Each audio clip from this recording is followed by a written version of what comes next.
दोस्तों, आजकल की भागदौड़ भरी जिंदगी में हम एक दूसरे के संग प्यार से बातचीत करना, एक दूसरे का सम्मान करना, एक दूसरे के सुख दुख में साथ खड़े होना, अपने बच्चों को अच्छे संस्कार देना, उनको समय के साथ ना बहते हुए अपना समय देना, बहुत सारी चीजें पीछे छूट रही है जो आज हम लोगों के पास तो है पर हम उनको बांट नहीं पा रहे हैं क्योंकि अति व्यस्तता है सबके पास। इसलिए अगर हो सके तो अपना समय, अपना प्यार, अपना सम्मान, संस्कार बांटिए। समय चाहे जैसा भी हो, अच्छा या बुरा, उतार हो या चढ़ाव, अगर मन शांत है तो जीवन में हर तूफान का सामना किया जा सकता है, परंतु इस शांति को प्राप्त करना आसान नहीं। महात्मा गौतम बुद्ध ने एक बार ऐसी ही एक घटना से यह सिद्ध किया कि अंतर्मन की शांति ही सच्ची विजय है। तो दोस्तों, वीडियो को पूरा वॉच करें। ये कहानी उस समय की है जब भगवान बुद्ध श्रावस्ती में जेतवन विहार में अपने शिष्यों के साथ निवास कर रहे थे। एक दिन प्रातःकाल एक वृद्ध व्यक्ति तीव्र गति से विहार में प्रवेश करता है। उसके चेहरे पर चिंता की लकीरें और आंखों में थकान के साथ एक बेचैनी थी। वो सीधे भगवान बुद्ध के चरणों में गिर पड़ा। भगवान, मेरी सहायता कीजिए। मेरा जीवन बर्बाद हो गया है, मेरी संपत्ति छिन गई है, परिवार बिखर गया है और मेरा मन चैन नहीं पाता। मैं भटकता रहा पर कहीं शांति नहीं मिली। कोई मंत्र नहीं काम आया, कोई संत नहीं संतोष दे सका। कहते हैं आप जीवन की अंतिम सच्चाई जानते हैं, क्या आप मुझे बता सकते हैं कि मैं फिर से शांत कैसे रहूं? बुद्ध ने उसे देखा पर कुछ कहा नहीं, सिर्फ मुस्कुराए और बोले, तुम्हारा उत्तर कल मिलेगा, पर उसके लिए तुम्हें आज दिन भर मेरे साथ रहना होगा। देखना, सुनना, पर प्रश्न नहीं पूछना, केवल मौन रहो। उस दिन बुद्ध ने अपने शिष्यों के साथ वन विहार पर जाने की योजना बनाई। सभी भिक्षु अनुशासित तरीके से चलने लगे।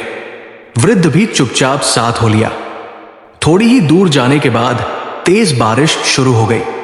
कुछ शिष्यों ने नाराजगी जताई, कुछ चुप रहे।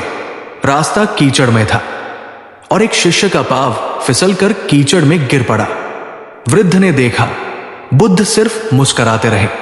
कुछ देर बाद एक किसान दौड़ता हुआ आया और चिल्लाया, यहां कोई तपस्वी या महात्मा है क्या? मेरी गाय गुम हो गई है, आप लोगों ने उन्हें देखा है क्या? भिक्षुओं में खुसर फुसर शुरू हो गई। कुछ ने उस किसान को शांत किया, कुछ खिन्न हो उठे कि हम क्यों परेशान हो किसी की गायों के लिए। बुद्ध ने शांत स्वर में कहा, हमने तुम्हारी गायें नहीं देखी, पर तुम्हारे मन में अशांति देखी है। गायें मिल जाएंगी, पर स्वयं को मत खो। वृद्ध अब और उलझ चुका था। यह कैसी शिक्षा थी? चलते चलते वे एक नदी के किनारे पहुंचे। बुद्ध वहीं रुक गए और बोले, आज यही विश्राम करेंगे। फिर बुद्ध ने एक भिक्षु को आदेश दिया, जाओ नदी से मेरे लिए थोड़ा पानी लाओ। भिक्षु गया, पर थोड़ी देर बाद लौट आया और बोला, भगवान, पानी गंदा है। कुछ देर पहले वहां बैल गुजरे हैं और कीचड़ फैला हुआ है। बुद्ध ने उसे फिर भेजा, थोड़ा और प्रतीक्षा करो, फिर जाओ। वृद्ध चकित था, कीचड़ भरे पानी में क्या उपयोग? पर भिक्षु पुनः गया और कुछ देर बाद लौटकर स्वच्छ जल ले आया। देखा, जब पानी में हलचल थी तब वो उपयोगी नहीं था, पर समय दिया तो वही पानी शुद्ध हो गया। ऐसे ही मन भी है। जब समय प्रतिकूल हो, जब चारों ओर संकट हो, तब शांति नहीं दिखाई देती, पर यदि तुम प्रतीक्षा करना सीखो तो वही मन निर्मल हो जाता है। समय को सहना सीखो, वो बीतेगा, उसी में तुम्हारी मुक्ति है। वृद्ध अब भी कुछ समझा, कुछ उलझा। अचानक उस रात एक अजीब घटना घटी। जेतवन में अजनबी चोर घुस आया। चुपचाप एक भिक्षु की झोली चुराने लगा। तभी वृद्ध की आंख खुली और उसने चोर को पकड़ लिया। भीतर से कुछ भिक्षु दौड़ आए और चोर को पकड़ लिया गया। कुछ भिक्षु क्रोधित हो गए, इसको दंड दिया जाए। विहार में चोरी, लेकिन बुद्ध वहां आए और बोले, इसे छोड़ दो। भिक्षुओं ने चौंक कर पूछा, भगवन, ये दंड के योग्य है। बुद्ध बोले, क्या तुम उस पर क्रोधित होकर स्वयं शांत रह सकोगे?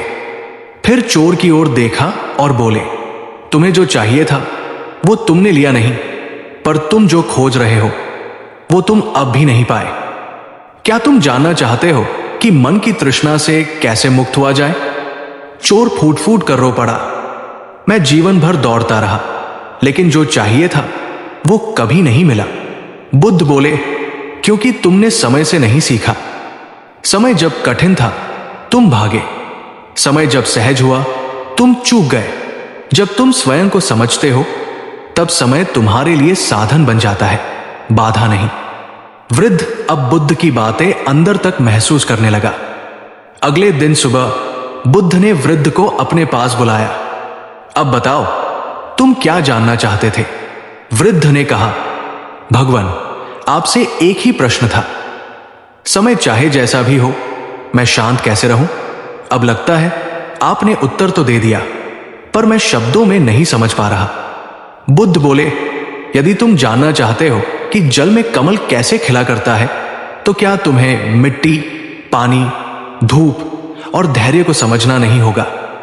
शांति कोई वस्तु नहीं जो बाहर मिले, वो तुम्हारे अंदर है, पर वो तभी प्रकट होती है जब तुम परिस्थिति को स्वीकारना सीखो। जो जैसा है उसे वैसा ही देखना और समझना सीखो, तभी शांति जम लेती है। फिर उन्होंने एक कथा सुनाई। बहुत समय पहले एक राजा था जिसे हर समय घबराहट रहती थी, युद्ध होगा, कोई धोखा देगा, मौत आ जाएगी। उसने कई संत बुलाए, पर डर कम नहीं हुआ। एक दिन एक अजीब साधु आया और राजा से बोला, राजन, तुम्हें एक ऐसा वचन दूंगा जो हर स्थिति में तुम्हें शांत रखेगा। राजा ने पूछा, वो क्या है? साधु ने एक पर्चा दिया और कहा, इसे तब खोलना जब समय बहुत अच्छा हो या बहुत बुरा हो। कई साल बीते। एक दिन जब राजा का पुत्र बीमार हुआ और मृत्यु निकट आई, राजा बुरी तरह टूट गया। तब उसे वो पर्चा याद आया। उसने खोला, लिखा था, यह भी बीत जाएगा।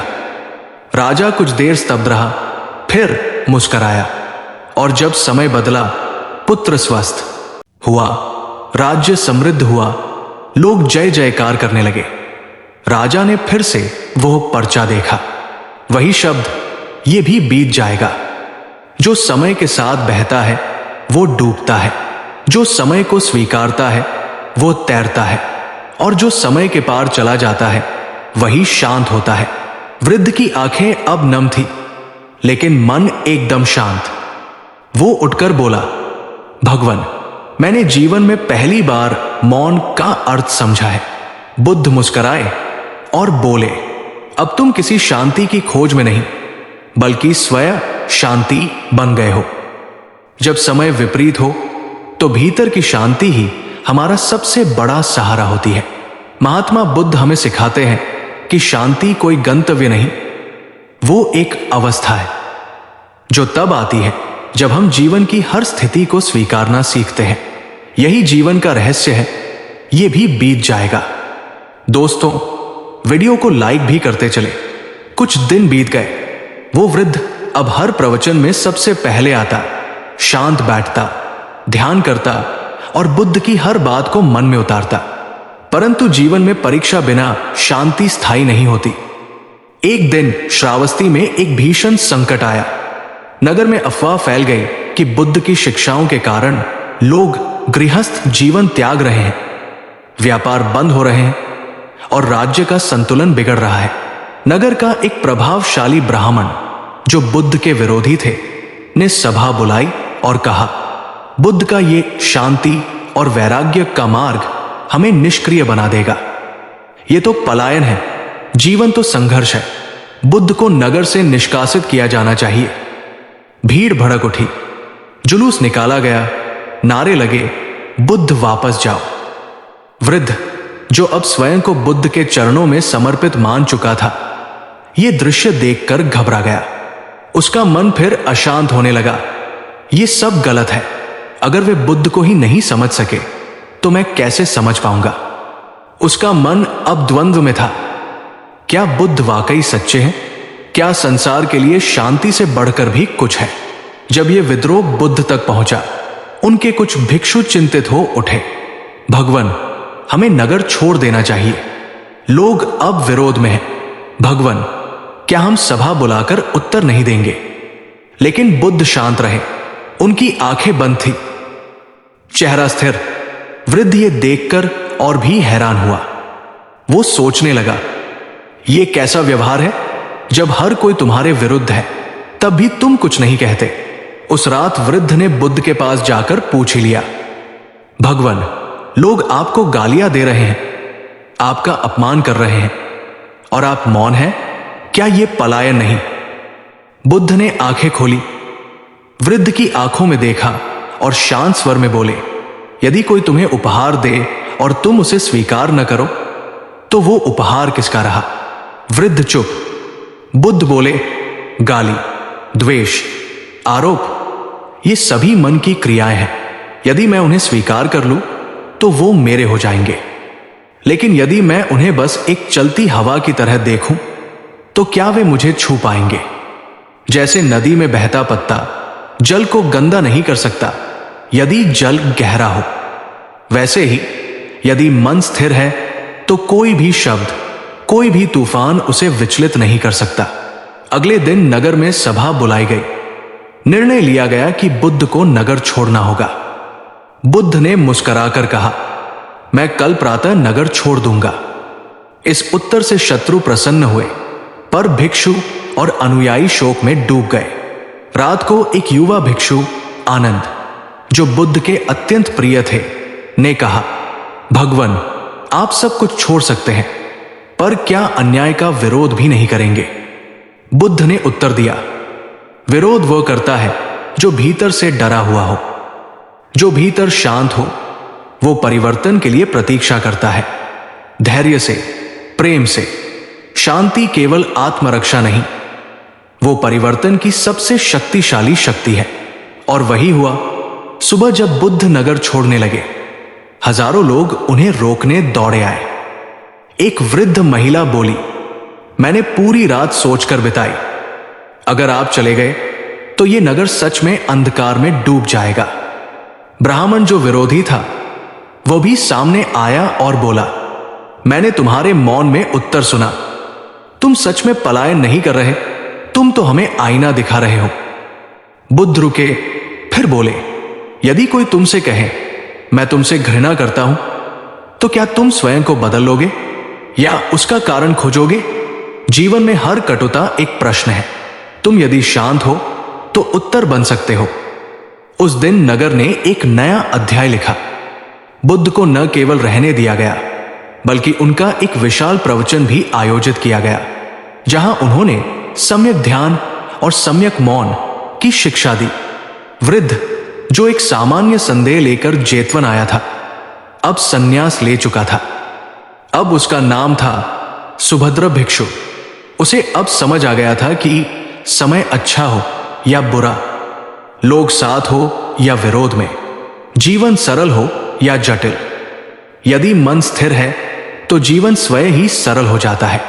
और उस रात जब सुभद्र ध्यान में बैठा, तो उसने पहली बार मन में पूर्ण मौन को महसूस किया। बुद्ध की एक अंतिम वाणी उसके कानों में गूंजी, शांति कोई वस्त्र नहीं जो बाहर से पहन लिया जाए, वो तो त्वचा के नीचे, हृदय के भीतर और आत्मा की गहराई में खिलती है। समय के साथ बहो नहीं, समय के पार देखना सीखो। क्रोध का उत्तर मौन है। मौन कोई हार नहीं, बल्कि आत्मा की ऊंचाई है। जब जीवन तुम्हें गिराने लगे, तब शांत होकर बैठ जाना सबसे बड़ा साहस है। जो गहराई से शांत है, वही सबसे ऊंचा उठता है। तो दोस्तों, आपको हमारी ये वीडियो कैसी लगी, इसे लाइक करें।